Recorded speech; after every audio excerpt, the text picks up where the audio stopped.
And in business news, the global maritime industry has once again come together to mark the World Maritime Day 2024, celebrated under the theme, Navigating the Future, Safety First. The event held in Lagos saw key players in Nigeria's maritime and blue economy sector renew their commitment to enhancing safety across the maritime ecosystem. TVC News senior business correspondent Ifunanya Eze reports. To celebrate in a gathering of industry leaders and government officials, the 2024 World Maritime Day was celebrated in Lagos, focusing on the vital role of safety in the future of maritime trade. The Minister of Marine and Blue Economy, represented by the Permanent Secretary of the Ministry, highlighted the strategic importance of safety as the world continues to rely heavily on maritime trade for economic growth. Over the years, World Maritime Day has been a catalyst for transformative initiatives and policy advancements among member governments and the maritime community. It has fostered excellence in the sector. Heads of key maritime agencies and industry professionals echoed the call for stronger partnerships. This commitment is not just a goal, but a promise that we must uphold. Together, we can navigate towards a brighter, safer future for our maritime industry. Indeed, making global port operation healthier, safer and more secure whilst actualizing the other noble objectives of the World Port Sustainability Program rests heavily on our shoulders as policy framers, investors and stakeholders in its broadest ramification. Legislators also weighed in, calling for renewed efforts to prioritize safety regulations.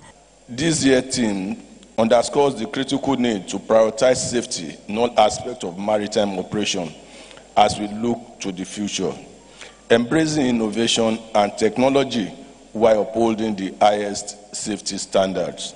As we navigate the future of the maritime industry, we must be prepared to confront emerging risks and adapt to new technologies, automation, digitalization, and new forms of energy.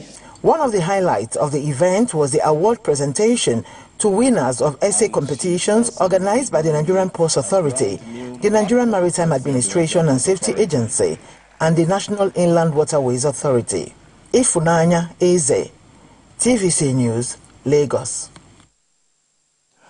And the Niger Delta Power Holding Company of Nigeria has assured of continuous efforts to strengthen Nigeria's power network. The newly appointed CEO of the NDPHC, Mrs. Jennifer Adigige, made this known when she paid a visit to Calabar Power Generation Plant to evaluate its present performance. Tina Akweke tells us more. As part of the federal government's drive to ensure every Nigeria has access to power supply, the Managing Director, Chief Executive Officer of the Niger Delta Power Holding Company, Jennifer Adigige, paid an on-site assessment visit to the Calabar Power Plant.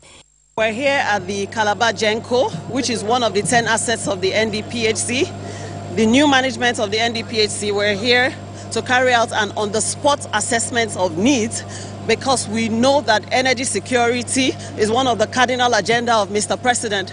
Mr. President insists on access to electricity for Nigerians because electricity is not a privilege, electricity is a right, and therefore the vision of our new management is to ensure that we foster energy security by bridging electricity access gaps to vulnerable Nigerians in underserved communities. Chief Operating Officer of the Calabar Power Generating Plant highlighted challenges faced by the facility, seeking urgent intervention. We need a proper warehouse. Land is no problem.